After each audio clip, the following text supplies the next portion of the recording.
उसे ग्रहण करें मेरे प्रभु। और मेरे प्रभु हम चाहते हैं मेरे प्रभु हर एक विश्वासी जो इस कलीसिया से जुड़ा हुआ है मेरे प्रभु, जो आपसे सच्चे मन से मेरे प्रभु मांगता है ईश्वर, उसकी हर एक इच्छाओं को आप पूरा करना है ईश्वर। मन में एक सब्र देना है ईश्वर, एक संयम देना है ईश्वर। सब कुछ आपके हाथों में सौंपते हैं, प्रभु यीशु मसीह के नाम से मांगते हैं, आमीन।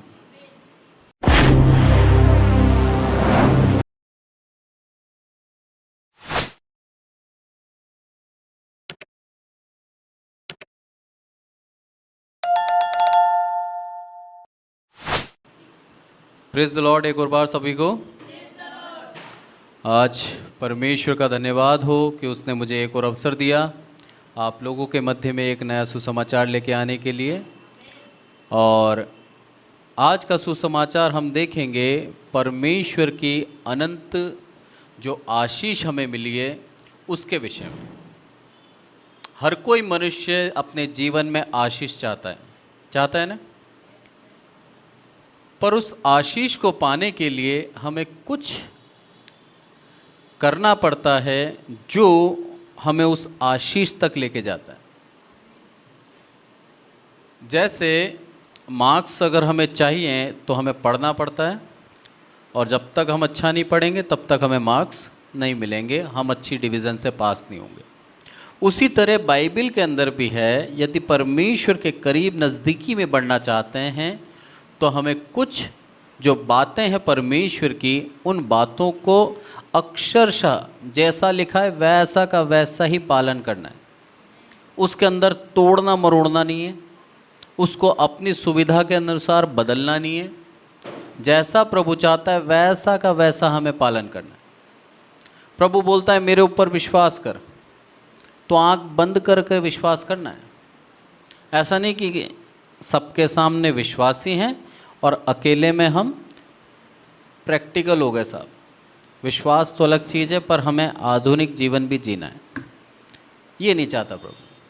प्रभु चाहता है यदि विश्वास करता है तो पूर्ण रूप से विश्वास कर, तब जाके जीवन में आशीष पाएगा। अब्राहम का उदाहरण बहुत सही है इस बात में।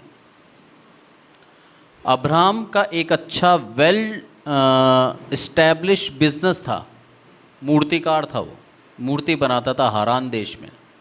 बहुत अच्छा बिजनेस था, उसकी संपत्ति भी थी, उसका एक घर बना हुआ था, मतलब सब कुछ परफेक्ट उसके पास, जो एक जीवन जीने के लिए एक मनुष्य को चाहिए सब कुछ था अब्राहम के पास। उसको परमेश्वर का वचन आया और क्या बोलता है कि तेरे को मैं वाचा का एक देश दूंगा, तू मुझे मेरे साथ चल। सोचिए ना, बाइबल थी उस समय, क्योंकि बाइबल तो उन्हीं के जीवन के आधार पर लिखी गई है ना। बस परमेश्वर की उस आवाज़ को सुनकर हारान देश से कनान देश जाने के लिए अब्राहम ने सब कुछ छोड़ दिया, अपने बीवी बच्चे लिए, और जो उसके साथ आना चाहते थे वो पूछा, फोर्स किसी को नहीं कह रहा, जो मेरे साथ आना चाहता है वो आ जाओ। और उसके साथ जो अब्राहम पे विश्वास करते थे वो उसके पीछे चल दिए। अब्राहम ने किस पे विश्वास करा? परमेश्वर पे। और उन लोगों ने किस पे विश्वास करा? अब्राहम पर। और अब्राहम के ऊपर जब उन्होंने विश्वास किया तो उनके विश्वास को परमेश्वर ने निराशा में नहीं बदला, क्योंकि अब्राहम का विश्वास किसका था? जीवते परमेश्वर के ऊपर। और जो वो था उससे कई गुना अधिक उसको आशीष मिल गई। धन के मामले में भी आशीष, और उसके पूरे घराने को इतनी आशीष दी कि आज जो कोई भी विश्वास करता है वो अब्राहम की संतान कहलाता है। उसका वंश बढ़ा दिया। कहाँ तो उसके जीवन में एक बच्चा नहीं था, सारा बांझ थी, एक बच्चे के लिए तरस रहा था। 75 साल का हो गया, उसके कोई बच्चा नहीं, 75 साल। अब्राहम सारा भी अब उस अवस्था में आ गई कि जो बच्चा पैदा नहीं कर सकती। तब उसको दूत आते हैं और क्या बोलते हैं कि तेरे को एक निज पुत्र मैं दूंगा। अब्राहम का विश्वास परमेश्वर के ऊपर था, वो पहले ही घर छोड़कर जा चुका था, तंबुओं में अपना जीवन बिता रहा है, और जैसे जैसे प्रभु उसको गाइड कर रहा है वैसे वैसे चल रहा है। यानी कि वो विश्वासी था, और उसको बोला तेरे को मैं क्या दूंगा? एक पुत्र दूंगा। तुरंत उसने विश्वास कर लिया कि मेरे परमेश्वर के दूत ने मुझे बोला है तो पुत्र मुझे मिलेगा।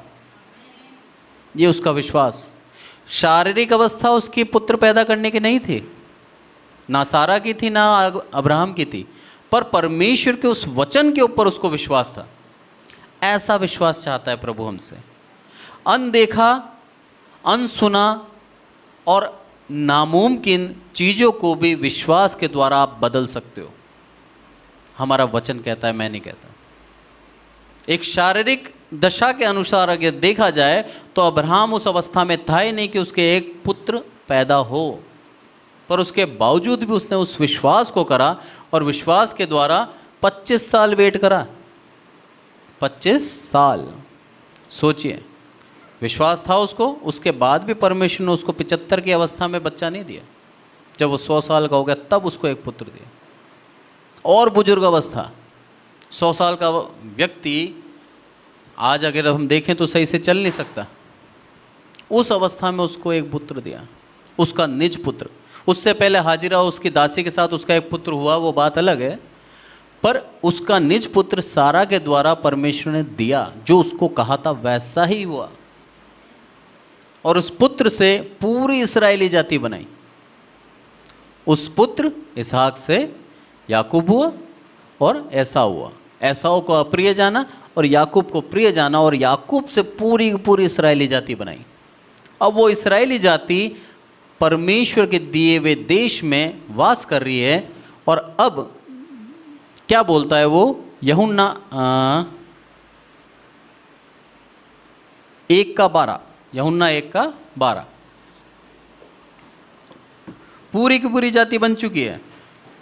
और परमेश्वर वहाँ पर सिखाता है और दोबारा कहता है, क्या बोलता है यूहन्ना 1:12 में, परंतु जितनों ने उसे ग्रहण किया उसने उन्हें परमेश्वर की संतान होने का अधिकार दिया, अर्थात उन्हें जो उसके नाम पर विश्वास रखते हैं। वही बात घूम के आई जहाँ से स्टार्ट हुई थी, विश्वास।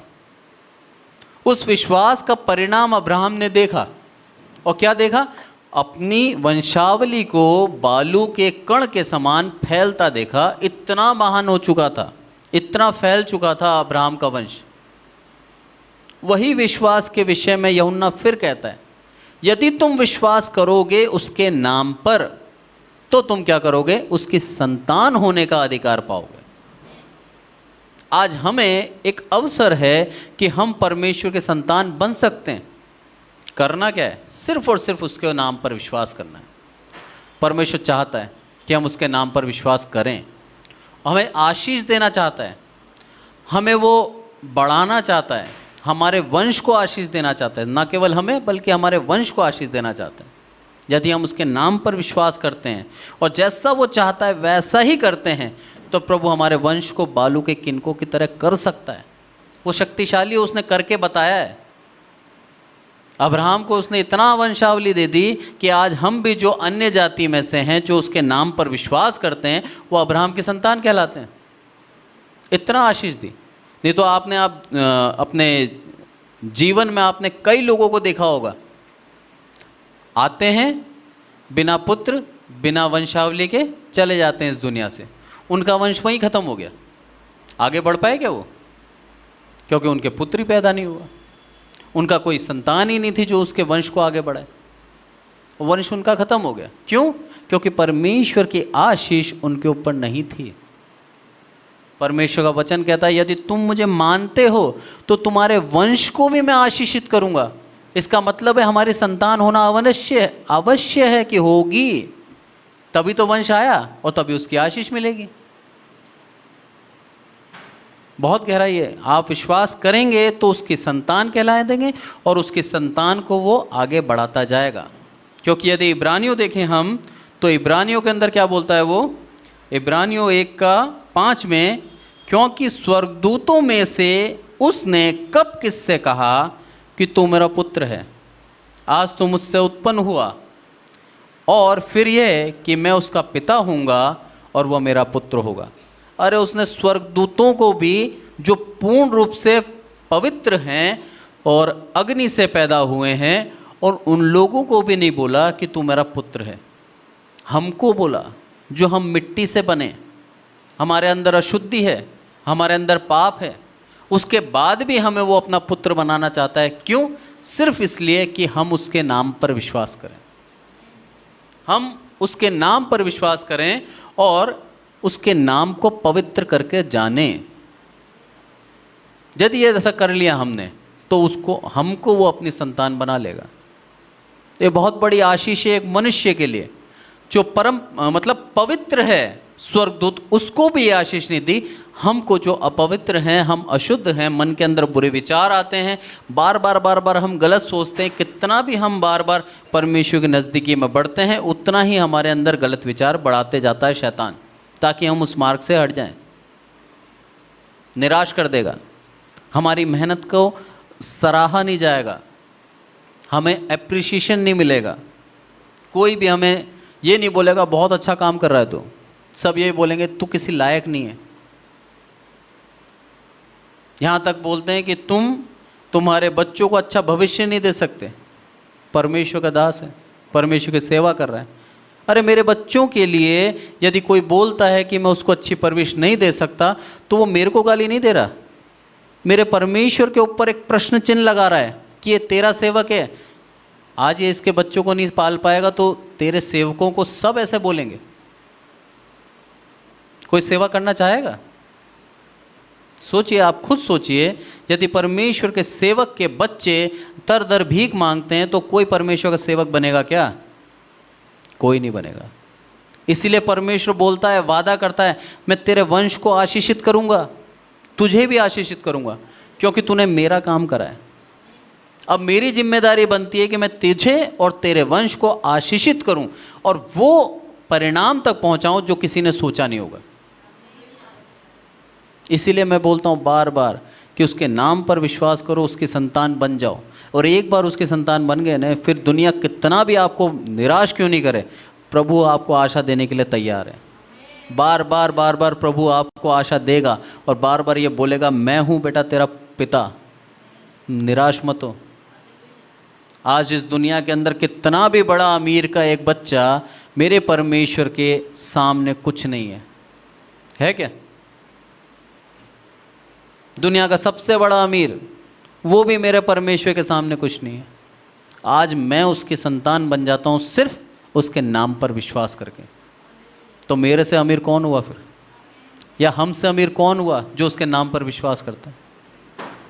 उस विश्वास की ताकत से हम अपने परिस्थितियों को बदल सकते हैं। यदि विश्वास में कमी है तो हम प्रार्थना करके मांग सकते हैं, मरकुस के अंदर जिस तरह से उस पिता ने मांगा।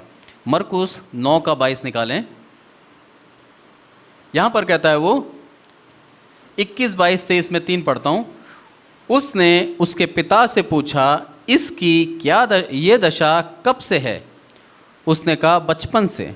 उसने इसे नष्ट करने के लिए कभी आग कभी पानी में गिराया, परंतु यदि कुछ कर सके तो हम पर तरस खा के हमारा उपकार कर। यीशु ने उससे कहा, यदि तू कर सकता है। यह क्या बात है? विश्वास करने वाले के लिए सब कुछ हो सकता है। बालक के पिता ने तुरंत गिड़गिड़ा कर कहा, हे प्रभु, मैं विश्वास करता हूँ, मेरे अविश्वास का उपाय कर। हमारे विश्वास में यदि कमी है तो हम प्रार्थना कर सकते हैं माफ़ी मांगकर कि प्रभु मेरे अविश्वास का उपाय कर। एक पिता अपने पुत्र को लेकर आया और बोलता है कि इस पुत्र की दशा बचपन से ही ऐसी है, बचपन से ही दुष्ट आत्मा इसको क्या कर रही है, कभी आग में गिरा देती है, कभी पानी में गिरा देती है, इसको मार डालना चाहती है। और यदि तू कुछ कर सके तो उपाय कर। शंका थी कि मेरा परमेश्वर कर पाएगा नहीं कर पाएगा। कई बार होती है शंका, हम मनुष्य हैं। जब हमारे संग के हमारे साथी हमसे कई अधिक ऊंचाइयों पर पहुंच जाते हैं, कई अधिक तरक्की हमसे कर लेते हैं, तब हमारे दिल में एक गिल्ट आता है, क्या मैं जो कर रहा हूं वो सही है? क्या परमेश्वर तेरा दामन पकड़ के मैंने गलती तो नहीं करी? एक विश्वासी के साथ साथ हम एक मनुष्य भी हैं, मनुष्य की तरह सोचते हैं। हम सोचते हैं प्रभु तेरे पीछे आके कहीं गलती तो नहीं होगी, जो मैं कर रहा हूं मेरे साथ ही कोई दूसरा कर रहा था, आज उसको देखो वो कहां पहुंच गया। उसके पास गाड़ी है, बंगला है, घर है, सब कुछ है उसके पास, एक अच्छी नौकरी है, और मैं प्रभु आज वहीं उसी अवस्था में हूं। प्रभु की गति को हम नहीं जान सकते। प्रभु कब किसको पलट दे हम नहीं जान सकते। उसका वचन कहता है उसके ऊपर विश्वास कर और इंतज़ार कर। यदि हम उसके विश्वासी हैं, हम उसके ऊपर विश्वास करने वाले विश्वासी हैं, तो हमारी परिस्थिति के अनुसार हम निराश ना हो। हम विश्वास करें, एक दिन आएगा। जो लोग हमारा मजाक बनाते हैं वो लोग खुद मजाक बन के रह जाएंगे और बोलेंगे कि हाँ, इसके परमेश्वर में सच्चाई है, इसीलिए ये आज यहाँ पर पहुँचा है। सिर्फ और सिर्फ हमारे विश्वास के द्वारा ही ये हो सकता है। और विश्वास में यदि कमज़ोर है तो हम प्रार्थना कर सकते हैं, जैसे इस पिता ने करी। तुरंत माफ़ी मांगी और गिड़गिड़ा के क्या बोला, हे प्रभु मेरे विश्वास का उपाय कर। हम शक ना करें, क्योंकि वचन कहता है यदि बाइबल के ऊपर शक करते हो, उसके वचन पे शक करते हो, तो तुम पाप करते हो। शक करना भी पाप है। तो कितना सोच समझ के हमें चलना होगा। यहां पर बोलता है कि मेरे विश्वास का उपाय कर, और उपाय तुरंत करा परमेश्वर ने उसके बच्चे को चंगा करके। ऐसा नहीं कि बोला कल आना वापस, तुरंत चंगा कर दिया उसने। जब हम अपनी गलतियों को मान लेते हैं तब प्रभु हमें सुधारने के लिए तैयार है। पर गलती ही नहीं मान रहे और बोल रहे हमें तो विश्वास है, और अविश्वास भी करते हैं, तो हमारा जीवन उसी स्थिति में अटक के रह जाएगा, हम बढ़ नहीं पाएंगे। परमेश्वर के ऊपर विश्वास करते हैं तो पूर्ण रूप से करें, भले ही हमारी परिस्थिति कितनी भी बदतर क्यों ना हो जाए, उसका दामन कभी ना छोड़ें। हमारी परिस्थिति को कब बदल देगा हमें नहीं मालूम। दाऊद राजा ने कभी नहीं सोचा था कि उसके पुत्र को उठा के ले गए, उसके पत्नी को उठा के ले गए, सबको ले गए। क्या मैं दोबारा अपनी पत्नी से, अपने रिश्तेदारों से मिल पाऊंगा क्या? सोचा कभी उसने? प्रार्थना करी और बोला प्रभु क्या हम उसका पीछा करें? प्रभु से इच्छा पूछ कर गया उनके पीछे। प्रभु ने बोले जा पकड़ ले, पकड़ लेगा तो। ले आया पूरे घराने को वापस। तब भी नहीं सोचा उसने कि कभी मैं जो भगोड़ा हूँ, इस्राएल के राजा की दृष्टि में एक भगोड़ा कभी राजा बन सकता है? कभी नहीं सोचा उसने। पर परमेश्वर की गति उसको नहीं मालूम थी। एक सेनापति कितना भी अच्छा काम कर ले, क्योंकि वो राजा का सेनापति बना था जब दाऊद को, गोलियत को मारा था। एक सेनापति कितना भी अच्छा काम कर ले, 7 साल में राजा नहीं बन सकता। बन सकता है क्या? नहीं बन सकता। दाऊद राजा के जीवन के वो जो 7 साल उसने अपनी विल्डरनेस में निकाले, अपने जंगल में निकाले, घूम के निकाले, उसको नहीं मालूम था कि इस 7 साल बाद मैं राजा बन जाऊंगा। 7 साल, बस 7 साल उसके जीवन के अंदर ऐसी कठिनाई आई, उस कठिनाई में उसने परमेश्वर का दामन नहीं छोड़ा।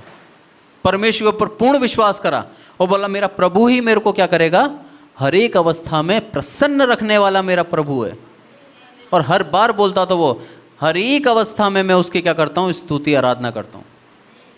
हे मेरे मन तू उसकी प्रशंसा कर, उसका आदर कर, उसके गाने का। दाऊद का जीवन यही था। कितना अच्छा जीवन था उसका। हर एक बात में परमेश्वर का धन्यवाद करता। हम थोड़ा सा निराश हो जाते हैं, जैसे ही हमारे शत्रु हमारे ऊपर प्रबल होते हैं हम निराश हो जाते हैं और प्रभु से बोलते हैं प्रभु क्या हो गया। पर हमें विश्वास रखना होगा, वो भी पूर्ण विश्वास। तब हमारे जीवन में हम चमत्कार देख पाएंगे। शैतान तो आएंगे, दुष्ट आएंगे, हमारे विरोधी खड़े होंगे हमारे सामने। जितना हम बाइबल में बढ़ेंगे, जितना हम उसके वचन को सुनाएंगे, जितना हम वचन में मजबूत होंगे, उतनी ही परीक्षा ली जाएगी। जैसे मैंने पहले बताया था, यदि आप शैतान के खिलाफ हैं तो टक्कर होगी, और या तो आप साथ में चलो, कोई आपको परेशान करने वाला नहीं मिलेगा। पर यदि हम उसके खिलाफ हैं तो शैतान से बार बार टक्कर तो होगी। हमारी परिस्थिति को बिगाड़ने वाला हमारा अविश्वास है और कोई नहीं है। यदि विश्वास करते हैं तो हमारी परिस्थिति और हमारे चारों तरफ परमेश्वर बाड़ा बांध देता है।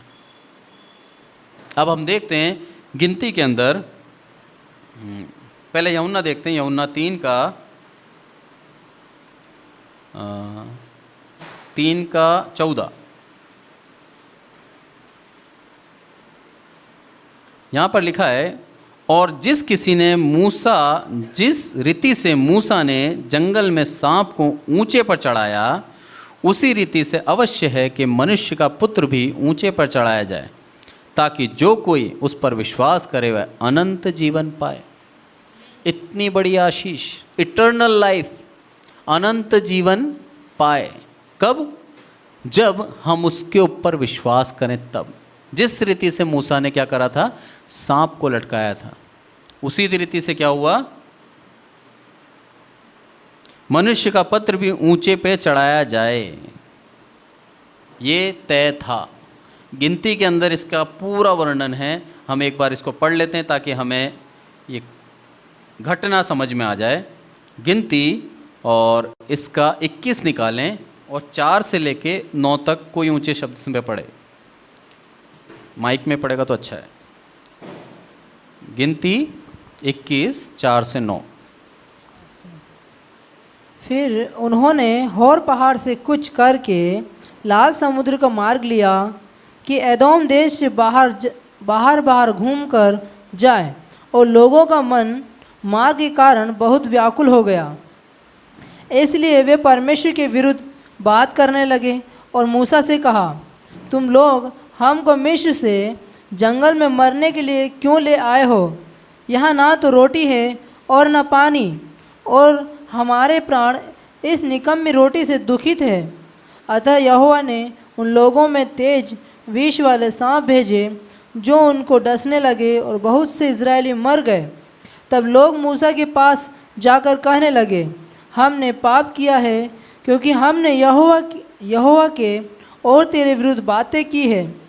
यहोवा से प्रार्थना कर कि वह सांपों को हमसे दूर करे। तब मूसा ने उनके लिए प्रार्थना की। यहोवा ने मूसा से कहा, एक तेज विष वाले सांप की प्रतिमा बनवा कर खंभे पर लटका। तब जो सांप से डसा हुआ उसको देख ले, वह जीवित बचेगा। अतः मूसा ने पीतल का एक सांप बनवा कर खंभे पर लटकवाया, ताकि तब सांप के डसे हुओं में से जिसने उस पीतल के सांप की ओर देखा, वह जीवित बच गया। धन्यवाद। ये परिस्थिति कब की है? ये घटना कब की है? जब मूसा जंगल में से इसराइलियों को मिस्र देश में से निकाल के कहाँ लेके जा रहा है? कनान की ओर लेके जा रहा है। पर प्रॉब्लम कहाँ पर हुई? जब जीवन के अंदर समस्या आती है तब हमारे मुंह से कुछ भी निकल जाता है, वहाँ प्रॉब्लम है। अच्छा खाना मिल रहा था, मन्ना मिल रहा था, बटेरे मिल रही थी, मज़े से खा रहे थे, पर जहाँ थोड़ी सी क्या आ गई? पढ़ना है इसको 5वीं आयत को। इसलिए वे परमेश्वर के विरुद्ध बात करने लगे और मूसा से कहा, तुम लोग हमको मिस्र से जंगल में मरने के लिए क्यों ले आए हो? यहाँ ना तो रोटी है और न पानी, और हमारे प्राण इस निकम्मी रोटी से दुखित है। हमारे प्राण इस निकम्मी रोटी से दुखित है। परमेश्वर के दिए हुए दान को इन्होंने क्या बोल दिया? निकम्मा। सोच समझ के हम कई बार नहीं बोलते। हमारे जो वचन है ना, यदि परमेश्वर का दास है और उसके वचन मुंह से निकले हैं तो परमेश्वर उन वचन को आशीषित करता है और वचन पूरे होते हैं। क्या बोल दिया इन्होंने? परमेश्वर की उस आशीष को इन्होंने ठुकरा दिया जो परमेश्वर ने इनको उदारता से दी। उस पूरी की पूरी जाति को मिस्र की गुलामी में से स्वतंत्र देश कनान देने का वादा करा, और उसके रास्ते में है ये। और क्या बोलते हैं? तूने जो ये हमें खाना दिया है, इससे हमें अच्छा नहीं लगता, कुछ भी नहीं है हमारे लिए। जो क्रोध परमेश्वर को आया, उस क्रोध के कारण क्या हुआ? तेज विष वाले सांप प्रभु ने छोड़ दिए। सांप दर्शाता है श्राप को, कर्स को दे दिया, उनके ऊपर श्राप डाल दिया, और उस श्राप के कारण क्या हुए? वो श्रापित हुए, और सारे के सारे वहाँ पर डर गए, उनके अंदर डर बैठ गया, क्योंकि सांप उनको काट रहा था और वो मर रहे थे, बचा नहीं पा रहे वो एक दूसरे को। परमेश्वर की दया जब तक है हम पर, हम उससे माफ़ी मांग ले, हमारे अधर्मों को वो माफ़ कर देगा। उसका क्रोध आ गया न तो हम माफ़ी नहीं मांग पाएंगे। इसलिए बार बार बार बार बाइबल हमें समझाती है, अपने पापों का अंगीकार करो, अविश्वास का उपाय करो, परमेश्वर तुम्हें जीवन देगा। पर हम वही वही वही, क्योंकि हमारे वंशज भी वही कर रहे थे, है तो उसी के वंश ने हम। हमारे पूर्वजों ने जो हट करा वही हट आज हम कर रहे हैं। वही लालच हमारे अंदर है, वही स्वार्थ हमारे अंदर है जो हमारे पूर्वजों के अंदर था। कैसे करें? पहले ही मैंने बताया था, मनुष्य का शरीर और मनुष्य की आत्मा एक दूसरे के विरोधी हैं। आत्मा नहीं चाहती कि शरीर मलिन हो, गंदा हो, और शरीर नहीं चाहता कि आत्मा शुद्ध रहे। आत्मा बचाना चाहती है शरीर को, पर शरीर आत्मा को नष्ट करना चाहता है। बार बार वही शरीर की लालसाओं में हम भागते हैं। यहाँ पर भी वही हुआ। उनके स्वाद और उनके खाने के लिए परमेश्वर को उन्होंने तुच्छ जान लिया, मात्र खाने के लिए। कितनी देर का होता है खाना? बहुत अच्छा खाना बनाओ, मैक्सिमम आधा घंटा खा सकते हो आप। बहुत ज़्यादा बता दिया मैंने, आधा घंटा भी। और वो भी खाना जब मुंह के अंदर जाता है ना, 5 मिनट के लिए स्वाद होता है, अंदर उतरने के बाद कोई स्वाद नहीं है। हमारी जीभ में टेस्ट है जो हमको स्वाद पहचानने में मदद करती है। बस उस जीभ तक हमारा खाना हमें भाता है। मरीज को ग्लूकोज चढ़ा देते हैं, उसे भूख लगती है क्या? नहीं लगती। क्यों? क्योंकि वो जो खाना हमने खाया वो भी जाके ग्लूकोज बनता है। डॉक्टर डायरेक्ट ग्लूकोज चढ़ा देते हैं तो भी जीवित रहता है। उस खाने के लिए जीवते परमेश्वर को उन्होंने तुच्छ जाना और उनको क्या बोल दिया? तेरी निकम्मी रोटी हमें नहीं चाहिए। हम तो बहुत अच्छे थे मिस्र के अंदर। कई बार हम बोलते हैं, अरे मेरे पहले वाली जॉब इस जॉब से बहुत अच्छी थी, पहले तो हमारे बहुत मज़े थे, अब तो दुखी हो गए। पहले बहुत अच्छी आशीष थी, अब नहीं मिल रही। ऐसा नहीं है। हमारे देखने का नज़रिया हम बदलेंगे तो हमें आशीष दिखेगी। प्रभु की गति को पहचानने के लिए प्रार्थना करें, प्रभु मैं तेरी गति नहीं समझ पा रहा, मैं नहीं समझ पा रहा तू मेरे जीवन से क्या चाहता है। मैं नहीं जान पा रहा कि मेरे जीवन में ये परिस्थितियां क्यों आ रही हैं, क्यों मैं परीक्षा में पढ़ रहा हूँ बार बार। हम उससे पूछ सकते हैं और ये मांग सकते हैं कि प्रभु तू मुझे इस परिस्थिति से निकलने के लिए एक विश्वास दे, तेरी जीवित आशा मेरे अंदर बनी रहे ताकि मैं इस परिस्थिति का सामना कर पाऊँ। आज के वचन में ही मैंने पढ़ा कि क्या है, तुम लोगों को उतना ही परीक्षा दी जाती है जितनी तुम सह सकते हो। सहने के बाद प्रभु नहीं देता। हम एक समय का खाना यदि त्याग कर जी सकते हैं तो हमें एक समय का ही भूखा रखेगा, वो दोनों टाइम भूखा नहीं रखेगा। प्रभु चाहता है ये देखना, क्या इसको रोटी प्यारी है या फिर मैं, क्या इसको भौतिक सुविधाएं प्यारी है या फिर मैं। प्यार की ये खूबी होती है, प्यार के अंदर ईर्ष्या होती है। प्यार देखना चाहता है सबसे ज़्यादा प्यार मुझे करता है या दूसरे को करता है। एक प्यार का एक गुण है। आप किसी से भी प्यार करो, अपने बच्चे से प्यार करो, अपने पार्टनर से प्यार करो, अपने भाई से करो, आप चाहते हो रिटर्न प्यार आपको मिले। ये प्यार की खूबी है। और आपसे अधिक किसी को अगर उसने प्यार कर लिया तो आपको ईर्ष्या होगी। ये फैक्ट है।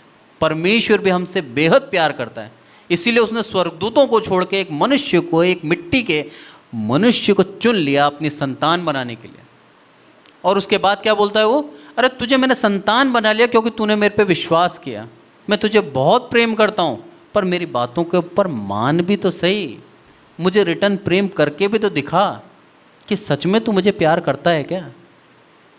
100 साल बाद जो पुत्र दिया वो 8 साल बाद, यानी कि वो अब्राहम होगा 108 साल लगभग का, तब क्या बोलता है? मेरे लिए बलिदान कर दे। और अब्राहम चला गया आग और लकड़ी लेके, बोला प्रभु तू बड़ा है, तू मैंने मेरे लिए ये पुत्र तो फिर तू दे देगा मुझे। क्या विश्वास है। हम एक गाड़ी नहीं दे पाते, हम हमारे घर का एक छोटा सा कोना नहीं दे पाते परमेश्वर के लिए, और उसने अपना एक जीवता पुत्र दे दिया जो उसको 100 साल के इंतजार के बाद मिला। कितना महान है वो, परमेश्वर से कितना प्रेम करता था वो। उस प्रेम के खातिर जब परमेश्वर ने देखा कि ये तो मेरे लिए अपना पुत्र भी त्याग देगा, उससे मना कर दिया, बोला नहीं चाहिए, बस तेरा दिल देख रहा था। हमसे भी कई बार हमारा समय मांगता है, हम समय नहीं दे पाते, पैसा तो बहुत दूर की बात है।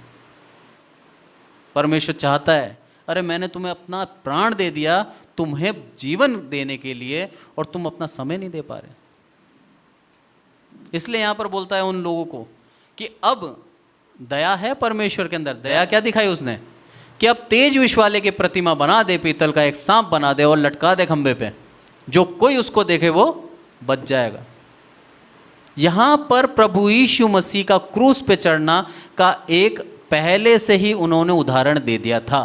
मूसा के समय में प्रभु यीशु मसीह का जन्म ही नहीं हुआ, प्रभु यीशु मसीह के वंशावली के जो लोग थे उनका भी नहीं हुआ, किसी का नहीं हुआ। पर उस समय से तय था कि प्रभु यीशु मसीह इस दुनिया में आएगा और संसार के लिए, हर एक मनुष्य जाति के लिए अपने प्राणों को देगा। ये जो लटकाया गया सांप है ना, उस काठ के ऊपर, उस लकड़ी के ऊपर, उस लकड़ी के खंबे के ऊपर, वो एक श्राप को दर्शाता है कि पूरा का पूरा जो उनका श्राप था वहां पर लटका दिया गया। अब उनके अंदर वो श्राप नहीं है। ऐसे मनुष्य जाति के जितने भी पाप थे, जितना भी कर्ज था, वो सब का सब प्रभु यीशु ने अपने ऊपर ले लिया और खुद वो श्रापित बन गया और क्रूस के ऊपर वो चढ़ गया।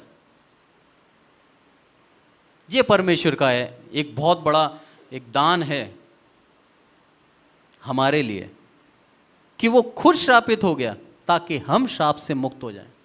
यही चीज़ यूहन्ना 3:14 में लिखा है। दोबारा पढ़ें आप इसको, अब समझ में आएगा अच्छी तरह। यूहन्ना 3:14 में लिखा है, और जिस रीति से मूसा ने जंगल में सांप को ऊंचे पर चढ़ाया।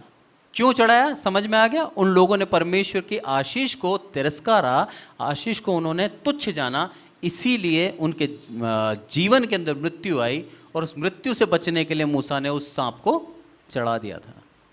उसी रीति से मनुष्य का पुत्र भी ऊंचे पे चढ़ाया जाए, ये तय है।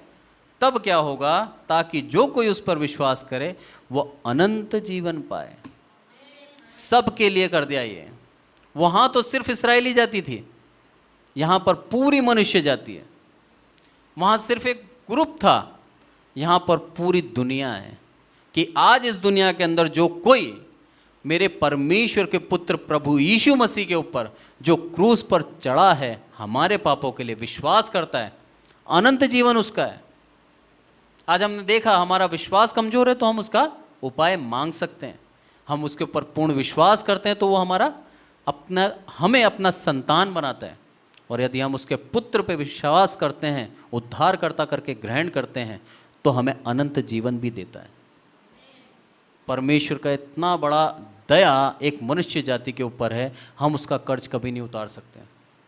बस उससे प्यार करके हम उसको ये बता सकते हैं कि प्रभु तूने जैसे हमें प्यार किया, हम भी चाहते हैं तुझे वैसा प्यार करना।